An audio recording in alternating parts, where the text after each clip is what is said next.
Salut à tous, c'est Guimauve et aujourd'hui on se retrouve pour un coup de cœur fantasy. Comme vous avez pu le voir dans le titre, il s'agit du Nom du vent, le premier tome des Chroniques d'un tueur de roi de Patrick Rothfuss. J'avais très hâte de vous parler de ce bouquin, même si d'un côté c'était assez, impressionnant parce qu'on ne sait jamais si on va réellement réussir à transmettre et à communiquer ce qu'on a pu ressentir pour un bouquin, surtout là quand il s'agit d'un coup de cœur. Mais j'espère que ça vous donnera envie parce que vraiment ça a été une découverte sublime et c'est surtout un livre qui finalement me faisait envie depuis très longtemps et qui attendait juste ce bon moment d'être lu.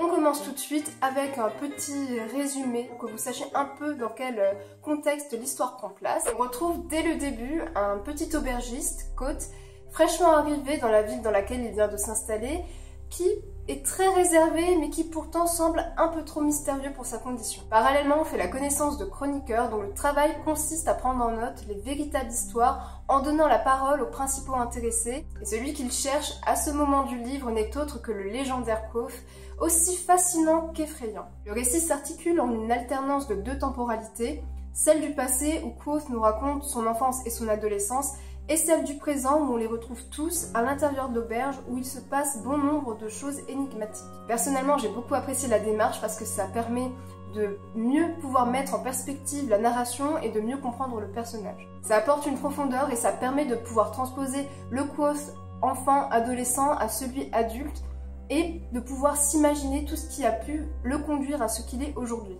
Déjà, je voudrais commencer avec le style de l'auteur qui est, je pense, si vous avez déjà eu l'occasion d'entendre ou de lire des avis sur ce livre, est quelque chose d'assez récurrent et souvent souligné puisqu'à mon sens c'est le point fort ou l'un des points forts de ce roman. Évidemment, pour ma part, j'ai lu la version française et je pense que la beauté de la plume revient autant à l'auteur qu'au traducteur. Et pour cause, le vocabulaire est très riche sans pour autant s'encombrer de tournures de phrases complexes et alambiquées, voire même indigestes. Et finalement, c'est très compliqué de réussir à transmettre autant de choses, d'émotions avec une telle sensibilité sans s'encombrer de toutes ces choses-là qui sont souvent très désagréables à lire dans certains bouquins. Et ça permet une réelle poésie et une fluidité à tomber, vraiment.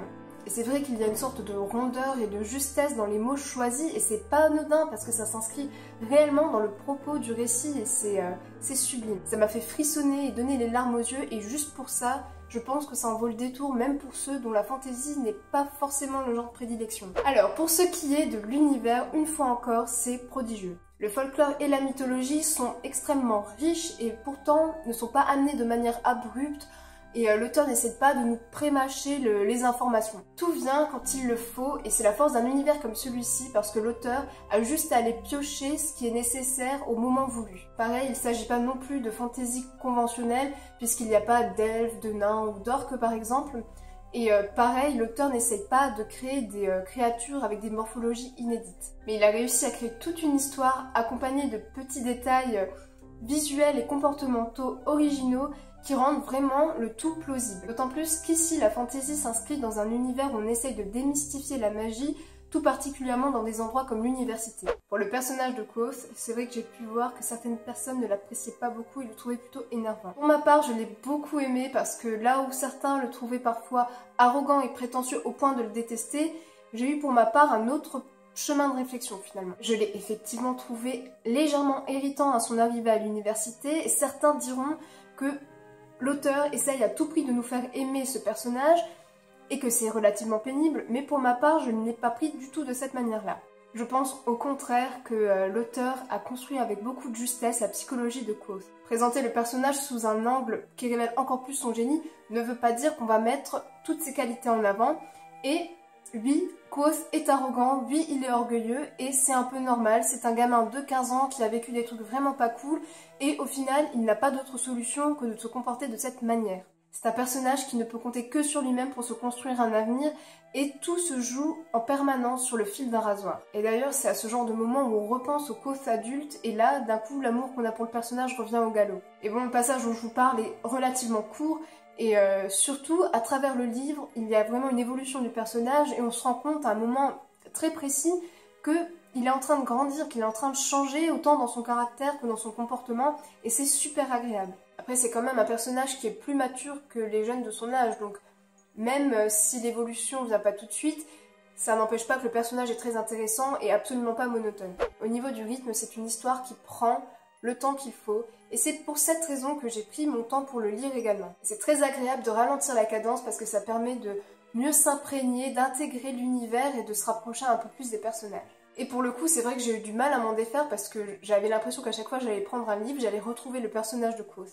Après, les choix de l'auteur et ses partis pris sont judicieux, parce que Quoth est issu des Edamaru, qui sont une troupe itinérante d'artistes de la scène, et ça va lui apporter une force insoupçonnée, mais pourtant nécessaire. Ça lui apporte des atouts et une profondeur très intéressante et peu commune, qui vont puiser dans ses talents d'acteur, de musicien et de polyglotte par exemple. Et maintenant, je vais vous lire juste un petit passage qui ne vous spoilera pas, puisqu'il s'agit d'une légende qui est racontée à un moment du livre par un conteur. Il était une fois, il y a nombre d'années et un nombre de kilomètres d'ici, une ville qui s'appelait Myrtariniel, la ville étincelante. Elle était nichée au milieu des grandes montagnes, comme un joyau sur la couronne d'un roi. Imaginez une ville aussi grande que Tarbin, mais à chaque point de rue, il y avait une fontaine qui chatoyait, un arbre vert qui croissait, ou une statue si belle qu'elle aurait tiré les larmes au cœur les plus endurcis. Les bâtiments étaient hauts et élégants, taillés dans la montagne elle-même, dans une pierre blanche brillante qui reflétait la lumière du soleil longtemps après la venue de la nuit. Célitos était le seigneur qui régnait sur Myrtariniel.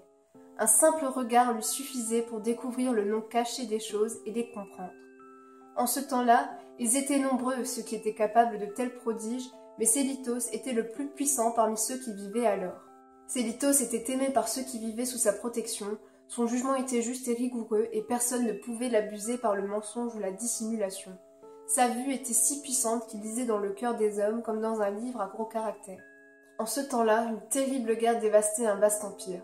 On l'appela la guerre de la création et cet empire fut appelé Ergen. Et en dépit du fait que le monde n'avait jamais connu empire aussi vaste ni guerre aussi terrible, tous les deux ne sont encore vivants que grâce au récit.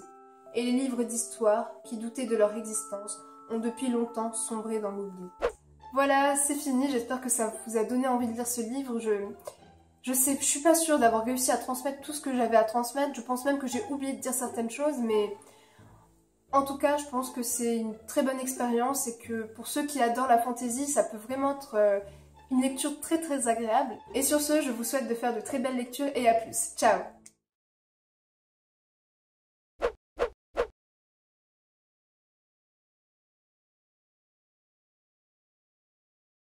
Donc là, je vais vous lire juste un autre petit passage qui est un peu dans une autre dynamique. Au bord de l'eau, il y avait deux pierres levées.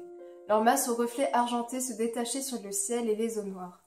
L'une était dressée, tel un doigt pointé vers le ciel, l'autre, à moitié couchée dans l'eau, semblait une courte jetée. Pas le moindre souffle de vent ne venait rider la surface de l'étang. Nous nous sommes installés sur la pierre qui avançait dans l'eau, où les étoiles brillaient. On aurait dit que celle qui luisait à la surface de l'étang se réfléchissait dans le ciel. C'était comme si nous étions assis au milieu d'une mer d'étoiles. Nous avons parlé durant des heures, jusque tard dans la nuit. Ni l'un ni l'autre, nous n'avons évoqué notre passé. J'ai senti qu'elle préférait passer certaines choses sous silence, et à sa façon de me questionner, j'ai compris qu'elle savait qu'il en était de même pour moi. À la place, nous avons parlé de nous, de nos rêves les plus fous et nos inaccessibles chimères. Je lui ai désigné les étoiles et les constellations en prononçant leurs noms. Elle m'a raconté à leur sujet des histoires que je n'avais encore jamais entendues. Sans cesse, mon regard revenait se poser sur Dena. Elle était assise à côté de moi, les mains nouées autour de ses genoux. Son teint était plus lumineux que la lune, ses yeux plus grands que le ciel, plus profonds que l'eau, plus sombres que la nuit. Il m'est venu à l'esprit que cela faisait sacrément longtemps que je la regardais, perdue dans mes pensées, perdue dans sa contemplation. Mais elle ne semblait pas plus offensée qu'amusée. On aurait dit qu'elle étudiait les lignes de mon visage, presque comme si elle attendait quelque chose. Je voulais lui prendre la main, lui caresser la joue du bout des doigts. Je voulais lui dire qu'elle était la première belle chose que j'ai vue depuis 3 ans, que la voir bâiller contre le dos de sa main suffisait à me couper le souffle, que parfois je perdais le sens de ses paroles, envoûtée par le son de sa voix flûtée. Je voulais lui dire que, si elle restait à mes côtés, tout me réussirait désormais. Au cours de cette seconde où j'ai retenu mon souffle, j'ai failli lui poser la question qui me brûlait les lèvres, qui me venait du fond du cœur. Je me souviens avoir repris ma respiration et puis avoir hésité. Mais qu'aurais-je pu lui dire? Viens avec moi? Reste avec moi? Viens à l'université? Non. Comme un poing glacé, une brusque évidence m'a serré la poitrine. Que pouvais-je lui demander? Qu'aurais-je pu lui offrir? Rien. Tout ce que j'aurais pu lui dire aurait paru stupide, un rêve fantasque digne d'un enfant. J'ai refermé la bouche et regardé l'autre rive. Dena a fait de même.